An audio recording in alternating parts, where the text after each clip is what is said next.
Hey, Phil. Hey.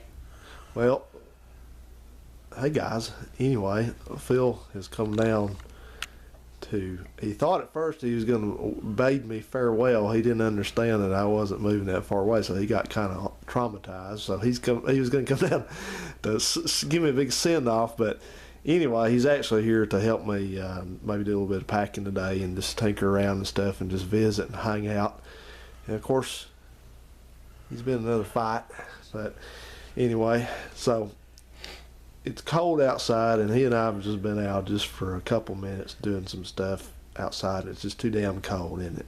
So we're back in here, and he's looking over the wreckage that is this house now. So, Phil, I've been here 5 years, and you were here right when I moved in. You remember the stairs over there, right? Yeah. Went down the hallway. Now, all going upstairs. He didn't catch the thing there, so that was hilarious. But anyway, Phil's been here several times. He doesn't come down. He's not able to come down as often as I want him to, or he wants to. But we're going to take a little tour around the house here, and I'm going to kind of explain to him why I was ready to go. So he'll be clued in. You ready to be clued in, Phil? Yeah. Okay. Well, first thing, this was kind of, I've told the folks already a little bit, but this was kind of I told my landlord and my current landlord this too. I said this was just kind of a stopgap thing. I actually didn't plan to be here this long. I thought I would move from Guntersville and move up here, and then I was going to just carry on somewhere else.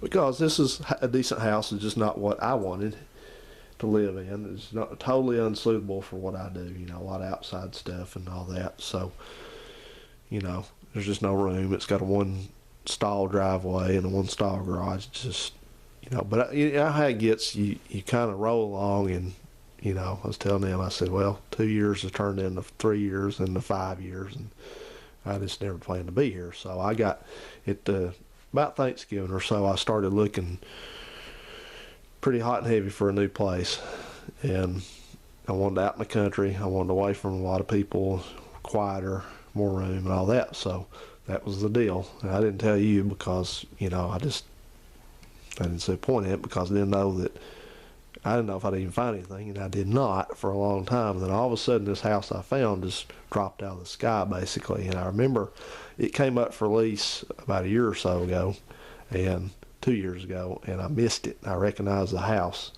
so I missed it that time, and so that was that. So I thought, well, this time I'm not going to miss it. So I jumped up there and got the deposit paid and signed the lease and all that, and it's mine. So unless something horrible happens. But so anyway, long story short, I'm getting packed up, and it's miserable. I hate it, but I got to do it. So I've got Phil a bunch of stuff over here that he may or may not take with him, depending on if he wants it or needs it.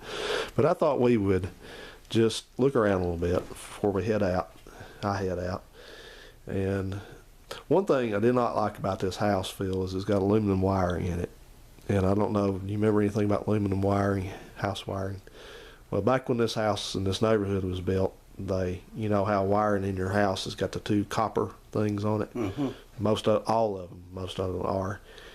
But back in the mid 60s on up through the very early 70s, they started using house wire made out of aluminum, which the problem is, it's not that it's made out of aluminum, except that where it connects to the outlets and stuff, then it gets, in other words, how things get hot and cold so when it does that, instead of like copper, doesn't really move much, aluminum does, and it loosens up around the screws and stuff on the outlets, right?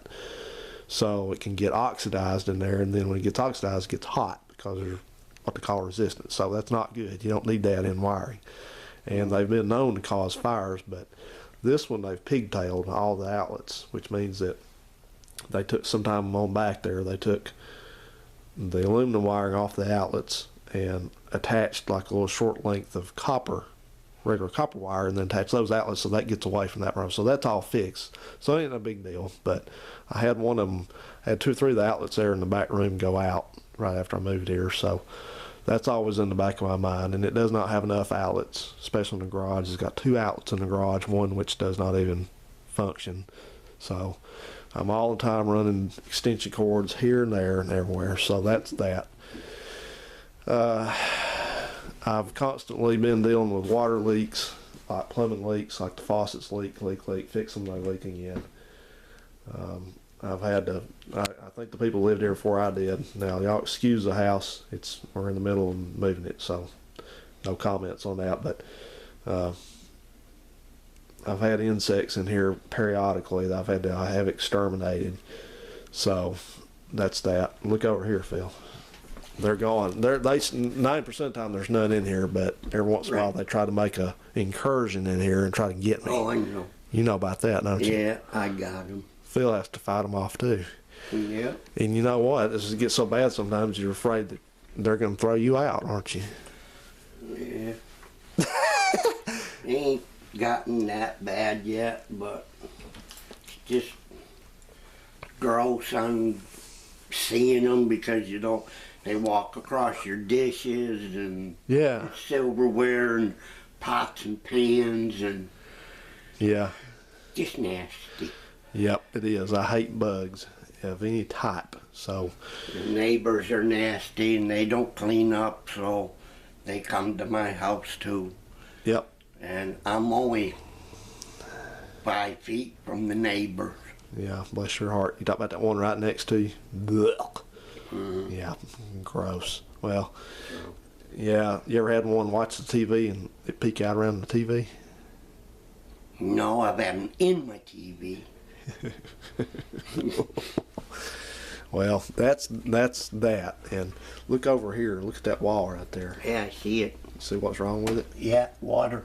Yep. So that outlet is barely hanging in there, and that whole wall is kind of that original paneling is look. So Yeah, I got, had to fix the one in my bedroom. It was right underneath the window, and you couldn't touch the wall because of it was all gone. really? And it was all, from water, and it was on a plugged in thing. Yeah. So, Outlet? Yeah. Was that house you lived in for a while? No, right now, the Oh, trailer. you can't touch the wall? Oh, it's fixed now. Oh, what happens if you touch the wall? The paper just fall. Panel, you just fall. Yeah. Remember you told me that's your house you used to live in. You said you heard chewing in there. Well, had a big hole in my closet, and it went right outside. That's hell, isn't it? Yeah. So go in there, Phil. I'll follow you in. That's the bathroom. And I've got to put a new line on the commode because it broke. Look in there. Oh, yeah. Yeah, I get them big old water bugs. Yeah, it got in there and drowned. I get them every once in a while. Oh, God. So, anyway, this it's just been hell on earth trying to keep this thing clean. You know, keep that stuff out. And so, anyway, but that's basically it. We got 2 rooms we got to pack up for. Well, Phil doesn't have to. He's going to help me a little bit, but I've got to get most of all this, try to get it packed up and what's in here. Yeah. And that's it. So, and they fixed the air conditioner, the heater again for the 4th time. You know what it was this time? Yeah, you told me it was, what was it? The switch or something, or? Well, no, this thing went dead. Oh, that. I came in from out of town and this thermostat was blank and it wouldn't respond to anything. It was just told like there's no power to it. And some of these have a battery in them, but this does not. This runs off of what they call the low voltage side of the unit. Mm-hmm. Means it powers this.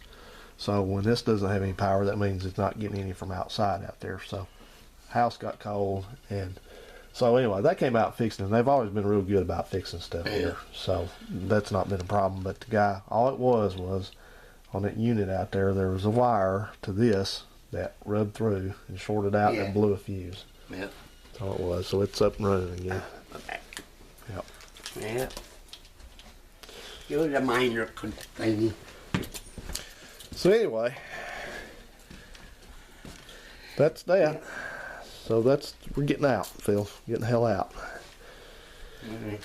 So Phil's convinced himself that, that I was going to move away, which I'm not actually, but not really. But I've talked to Phil that Phil, you know, numerous times I've invited Phil down to do things, and it's sometimes questionable about whether he shows up or not. And he has related to me that it's a big factor in it is his ability to be able to afford to do that. So I didn't know that so much. So that's not a problem. I've told him that I don't mind to help him out if he wants to come up, but we can't do things together and hang out and fix cars and stuff if you never come up.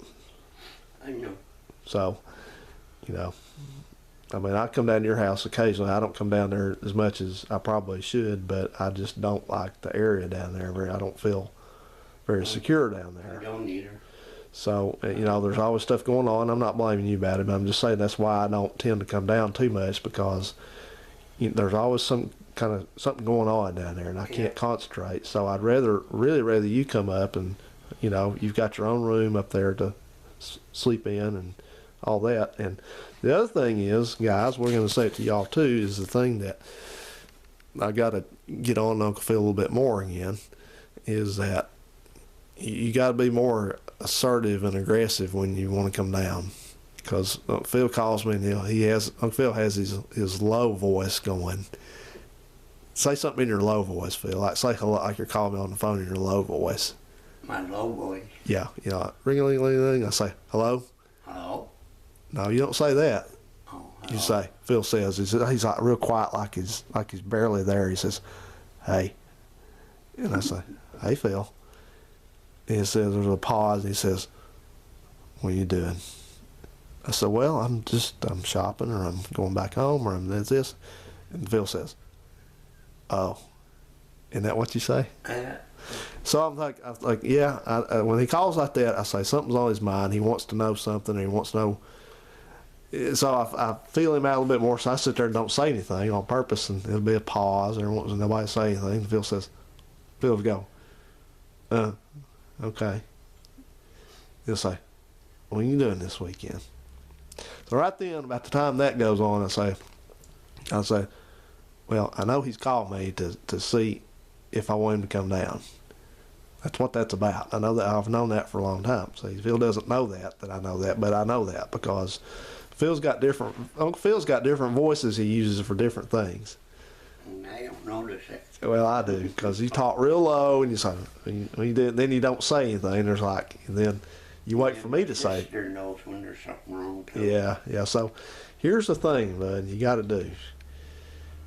You got to, when you call me, if you're in the mood to come down or come up, as the case may be, or to do something, don't try to drag it out of me, okay? Because I already know what you're up to. Oh. So you got to say, you got to be more direct about it. You got to say, instead of all that, and ask me all these questions, I don't mind that. You got to say, well, I'm just sitting here. I'm kind of bored. So would it be okay for me to ride up? You know, can I come up or something like that? Which generally on the weekends, it's always fine. The only time that I may be tired or be out or something is during the weekdays, because, you know, I've worked all day. And generally that's when I like to unwind. And, you know, I don't mind talking on the phone, but I'm not doing anything that's even interesting anyway. I'm just kind of sitting here slumped over, or go to bed or something like that. But on the weekends, I'm wide open. So you got to say more. You got to be up front about it. Say, well, you want to work on the car? Can we work on the car? Can we do this? You want to do that? Or, because you kind of, the other thing you do, which I laugh about, is kind of funny, but it's really not all that funny. You know, I always say, Uncle Phil threatens to come up, but you always say, so, well, I might ride up. And, you know, that's fine. I'm thinking, well, are you or are you not? You know, what's the answer going to be? So anyway, so I hope from now on you'll be more, you know, if you want to come up and hang out and do things and spend the weekend or whatever, or spend the night, just go ahead and tell me or ask me. Just ask me, you know. So is it okay if I ride up? Sure. We'll go eat. We'll go do this. Because I just sit here by myself all the time, man, on the weekends, all the time. There's nobody here. I don't do anything. I'm just working on shit with the car or whatever. So I'm perfectly glad to have guests. All right. Okay. Okay. So So anyway, well, I'm going to clean up a little bit and just change my clothes, and I think Uncle Phil and I are going to, before we get into maybe tinkering one of those rooms back there if you want to, I think we're going to go try out this place to eat up the road that I haven't been to yet. Used to be a Ryan's or something, but it's changed hands. It's a buffet of some sort. They say it's pretty good. So, hey, sound good to you? Yep. What time you got to be back home? I ain't got no special time. You don't have. You weren't given a. You don't have a curfew. No, I ain't got no curfew. You're not going to be in trouble if you get home late. No. You can go piss up a rope. Good. You ever seen anybody do that? Well, piss up a rope. Yeah. Is it actually possible? I don't know. Well, I'm sure glad. Huh? Jaw's a little sore. Oh boy, it must have been a rough one there, Phil. I'm glad you came down to share my torment with this packing stuff, because that gives me the encouragement to go on, because that's why I'm out there fooling with the car stuff. I was actually in the garage. I was painting and grinding rust off of brackets and car parts and all that. And when I'm doing that, that's basically saying I'd rather do anything than pack boxes up. But that's what I did last night. I packed the whole kitchen up, and I worked for about 40 minutes, and then I'd quit and come in here and watch videos or something for 30 minutes, and I'd finally drag myself back in there and do some more. Yeah. Sucks. Yeah, I know. I hate moving too. Yep. You know, you've been at your place 7 years now. Yeah. 7 long years. Yep. All right. Well, I get my car paid off. I can do more. Find another place. Well, I want out of there too. here's the deal, guys, about the car. Uncle Phil's, I never know what Uncle Phil's actually going to do, but what Uncle Phil says he wants to do is he's going to sell that Buick, the LeSabre that he can't ever get to run right and can't get any heat in. He's all disappointed on that, so he's going to bail on that one, I guess, at some point. And then he said he's got his Kia about paid off.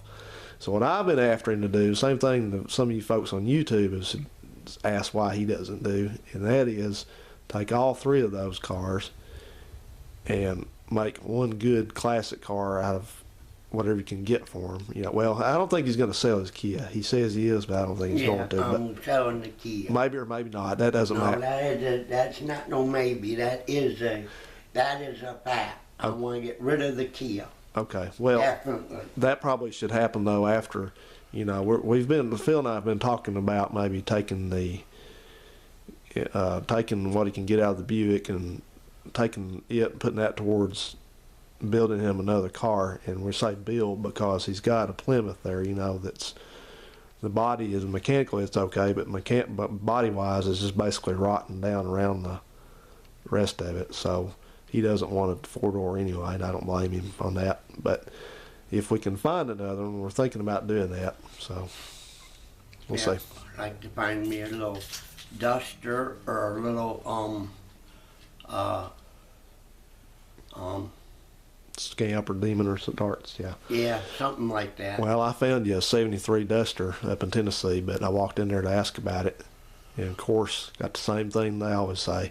It was on a car lot. I said, what you gonna take for your Duster out there? And they said, it's not for sale. So-and-so wants it. He just turned 16. He's gonna do this and do that with it, and all it needs is a gas tank. And of course, the thing's been sitting there 5 or 6, 7 years. It needs a lot more than that now. Yeah. But of course, they think they got a gold mine or something special. So It'll sit there for another 5 years. Yeah. Same old story that everybody says. I don't listen to that crap, I got a couple places over there where I live that is the same way. Nope, they don't want to sell it.